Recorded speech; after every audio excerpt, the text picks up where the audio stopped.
All right, so today is Memorial Day, and for us it's a happy day. It's a day off. It's a day to, have picnics and have fun, and some people think like, boy, that's just not the way to celebrate those who have lost their lives for us. No, I believe that for those men and women that did lose their life, they would want that for us. That is an American spirit.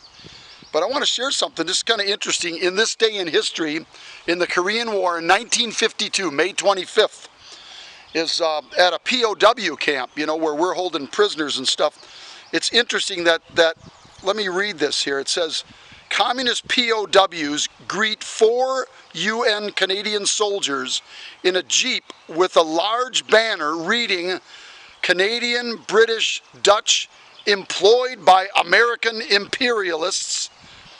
Don't be puppet of American imperialists to massacre POWs. And I want to share something that is stated in this statement. It's a fat lie, right? But this is who the communists are. Is that what they were doing is killing POWs. And one of the things that makes it, and this is amazing to say this, one of the things that makes it easy to know whether the communists are telling the truth is if they're adamantly denying something evil about us, it's what they're doing themselves. It's kind of stupid, but for 34 years in China, I was able to, actually, it gives me a lot of information. If I follow the newspapers, if I read the Chinese, I read several Chinese newspapers. I read the Global Times in Chinese. And as I follow the propaganda and follow the accusations against America, in particular against America, and our allies as well, is that you learn a lot about what the Communist Party is doing. Because the very things that they're accusing you of and denying themselves are the things that they are most likely doing. And it's kind of like, well, that's not really 100%. No, but I'll tell you what, I'll put 90% on it. And anybody knows, kind of like my friends in Washington who work with Special Operations Forces, when they get 90% accuracy on something, they're going to act based on that information. And they're going to make a decision. They aren't going to wait for it to be, 100%. They're never going to get that. And they're also going to be careful if it's 50, 60. They don't know for sure. It could go either way. But you get the 90% surety of something.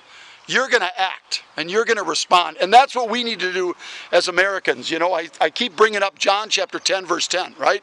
Because the thief, and of course that's talking about Satan, but it's also talking about communists. The thieves, the communists, come only to steal, kill, and destroy. Satan, it's the same thing. They get it from Satan. Steal, kill, destroy. And it's in that order. And if I was to say, where are we in America right now? Well, we're in a healing stage because there's been killing going on. So the communists have been stealing, they've been killing, but they're not going to destroy us. So steal, kill, destroy. By God's grace, they're never going to get to where they destroy. But, for sure, we're at a place where it's very, very dangerous. And that brings me to my favorite guy, Donald Trump. I'm wearing his favorite hat. Now, like I say, I prefer the blue one, and then I got a couple other red ones, but, Make America Great, it's Make America Great Again, and Keep America Great.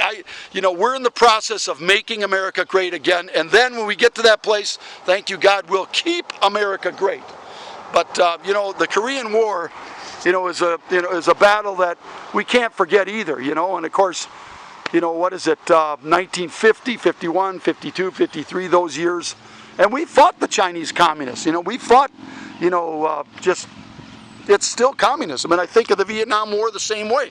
Now, some people say, oh no, that was North Vietnamese. No, Mao Zedong threw hundreds and hundreds of thousands regularly in the mix. My cousin would talk about that. He'd say, hey, I'd see guys we killed, and I'd say, there's no way that's a North Vietnamese. And then I'd say, well, how do you know that? Well, it's just too big. The Chinese are always much bigger than the North Vietnamese.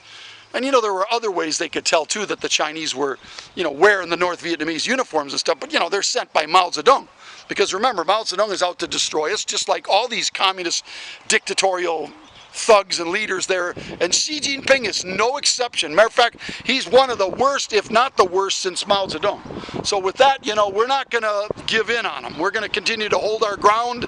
That includes trade. That includes, if we got to cut things off, and if we got to tough it out, we're used to toughing it out. China, they're not in a position to tough it out. They have too many people to try to deal with, and maybe that's where everything is going in China. On the China end of it, I can only pray that like I've prayed, that the military, there's a rift between commanding officers and the Chinese government or the government themselves, and fighting from within, and then through that change comes. But still, they're going to have to establish a constitution, a government that's based on like what we've done, the Bible. You can't do it like these other countries that think they're patterning themselves after America, but they leave out the founding fathers' Christian faith. They leave out the Bible influence. They leave out the biblical concepts that are written in the Constitution and the Bill of Rights and all these, lovely men and women that served us so faithfully in those early years. And thank God we're able to continue it this long. So I'm looking forward to, the 4th of July coming, but, for sure today, a day to remember and a day to celebrate and a day to be thankful for Old Glory waving high. It's a beautiful day here in West Salem, Wisconsin. And it's just great to remember those war heroes of years gone by and also the war heroes of today. Thank you for your service. Thank you, thank you, thank you.